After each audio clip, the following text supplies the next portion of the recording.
ഞാൻ അങ്ങനെ ഒരു വലിയ ആർഭാടത്തിൽ പോകേണ്ട ഒരാളല്ല. ഞാൻ കരുതുന്നത് ഞാൻ 30-40 വണ്ടിയായിട്ട് കോൺവോയ് ആയിട്ട് യാത്ര ചെയ്താൽ വഴിയിൽ നിൽക്കുന്ന ആളുകൾ എന്നെ നോക്കി ചിരിക്കും, ഉള്ളിലെങ്കിലും ചിരിക്കും, പരിഹസിച്ചിരിക്കും. ഇതാരാണ് അല്പം ഐശ്വര്യം വന്നപ്പോൾ അർദ്ധരാത്രി കുട പിടിക്കുന്നവനാണെന്ന് തോന്നും. അതുകൊണ്ട് നാണക്കേട് ഒഴിവാകാൻ വേണ്ടിയിട്ട് മാത്രമല്ല, ഇതൊക്കെ ഒരു മെസ്സേജ് ഉണ്ട്. നമ്മൾ എത്രയും പത്രാസ് അധികാരത്തിൻ്റെ കൂടുമോ അത്രയും നമ്മൾ ജനങ്ങളിൽ നിന്ന് അകലും. അവ എത്രയും വലിയ പത്രാസ് കുറയ്ക്കണം. അപ്പോൾ നമ്മൾ ജനങ്ങളുമായി കൂടുതൽ അടുക്കും, കൂടുതൽ ആളുകളുടെ കയ്യിൽ നിന്ന് വിവരങ്ങൾ കിട്ടും. ഞാൻ ജനങ്ങൾക്ക് കൊടുക്കുന്ന വാക്ക് അധികാരത്തിൻ്റെ പത്രാസിൽ മയങ്ങില്ല എന്നാണ്. അത് മയങ്ങിപ്പോയാൽ എനിക്കൊന്നും ചെയ്യാൻ പറ്റില്ല.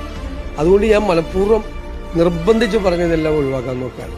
പോലീസ് നേരിടുന്ന വലിയ പ്രശ്നമാണ്. കാരണം മുഖ്യമന്ത്രിക്ക് Z+ കാറ്റഗറിയാണ്, വലിയ സെക്യൂരിറ്റി സംവിധാനം ആവശ്യമുള്ളതാണ്.